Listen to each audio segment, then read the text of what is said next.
Assalamualaikum warahmatullahi wabarakatuh. Nama saya Muhammad Najmi bin Hassan, nombor metrik S70503. Khusus MPU 3132 Penghayatan Etika dan Peradaban. Tajuk yang saya ambil ialah peristiwa 13 Mei 1969. Tajuk ini menerangkan 3 punca dan 3 pengajaran dalam peristiwa 13 Mei 1969. Pengenalan peristiwa 13 Mei 1969 merupakan satu tragedi berdarah yang banyak meninggalkan kesan terhadap politik, ekonomi dan sosial masyarakat Malaysia. Peristiwa 13 Mei sememangnya bukan suatu peristiwa yang berlaku secara tiba-tiba atau kerana sebab-sebab yang spontan, tetapi ianya merupakan satu rentetan kepada sebab-sebab atau peristiwa yang telah berlaku sebelumnya. Tragedi ini telah mengakibatkan kehilangan nyawa serta harta benda yang mempunyai kaitan rapat dengan pilihan raya umum 1969 yang merupakan satu sejarah negara Malaysia. Tercetusnya tragedi 13 Mei 1969 ini ialah layanan berat sebelah oleh tentera Jepun. Pada zaman penduduk Jepun, masyarakat Tanah Melayu telah dilayan secara berbeza-beza. Masyarakat Cina umpamanya telah dilayan dengan begitu teruk oleh tentera Jepun berbanding dengan orang-orang Melayu. Keadaan ini berikutan Jepun yang pernah berperang dengan Cina sebelum ini menyebabkan perasaan saling mendendami antara satu sama lain masih segar dalam ingatan.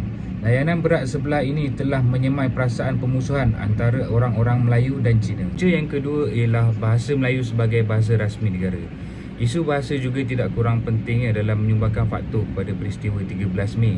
Berikutan pengisytiharan kemerdekaan Tanah Melayu 1957, sebuah perlembagaan persekutuan telah dibentuk, antara lainnya menyatakan dengan jelas tentang kedudukan bahasa Melayu dan bahasa Inggeris sebagai bahasa rasmi negara.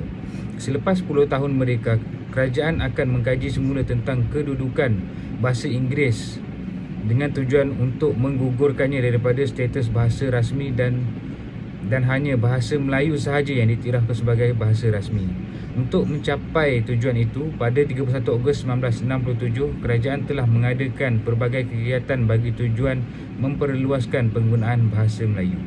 Punca yang ketiga ialah perbezaan agama dan budaya. Kaum Melayu sebahagian besarnya beragama Islam, kaum Cina beragama Buddha, Lao-Zhao, Teosmi, Confucius, manakala kaum India beragama Hindu. Di samping itu terdapat juga yang beragama Kristian. Setiap kaum juga mempunyai kebudayaan yang tersendiri. Masalah perpaduan ini bukannya bermula disebabkan agama lain, tetapi akibat dari sikap jahil terhadap agama-agama lain. Hingga banyak perkara yang dilakukan secara tidak sengaja telah menyinggung emosi penganut agama lain. Inilah punca yang telah mengakibatkan peristiwa 13 Mei 1969, perarakan protes yang dilakukan kaum Cina terhadap orang Melayu. Pengajaran daripada peristiwa 13 Mei 1969. Yang pertama ialah kehilangan nyawa dan harta benda. Peristiwa 13 Mei 1969 ini sebenarnya tidak menghasilkan sebarang faedah kerana berlakunya perpecahan dan perbalahan antara kaum Melayu dan kaum Cina yang mengakibatkan kerosakan harta benda yang besar. Malah yang paling malang ialah kehilangan nyawa.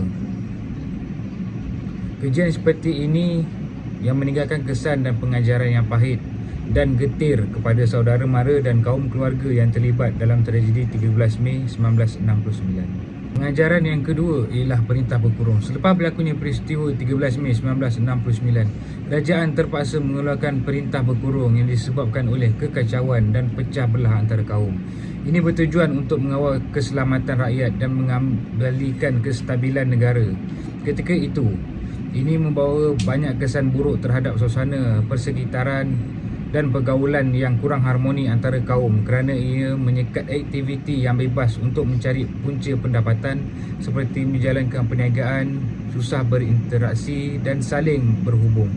Sekatan lalu intas dilakukan semasa perintah berkurung. Yang ketiga ialah perpaduan nasional. Tragedi peristiwa 13 Mei 1969 ini memberi kepada kita pengajaran dan kerajaan telah mengadakan dasar perpaduan antara kaum dan masyarakat sekeliling untuk dijadikan panduan dan pegangan masyarakat yang berbilang kaum bagi menjalankan hidup secara aman, senjata bersifat bersangka baik antara satu sama lain. Kesedaran penting di kalangan rakyat bahawa sikap hormat bertolak ansur, toleransi dan menjauhi sifat-sifat yang terkeji seperti berdengki, beriri hati dan menanam sifat curiga di antara kaum.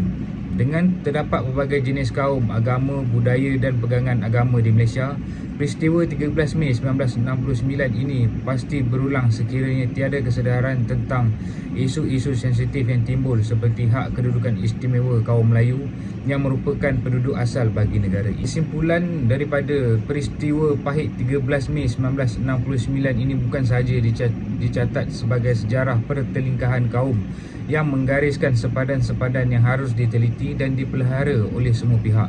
Malah ia turut memaparkan rahsia-rahsia pembinaan negara bangsa yang merangkumi bidang-bidang politik, sosial dan ekonomi serta betapa pentingnya integrasi nasional. Antara kata petanda-petanda yang diperolehi itu gagal dimanfaatkan, sudah tentu cita-cita untuk membina Malaysia sebagai sebuah negara maju dan makmur akan menjadi bayangan sahaja. Sekian, terima kasih.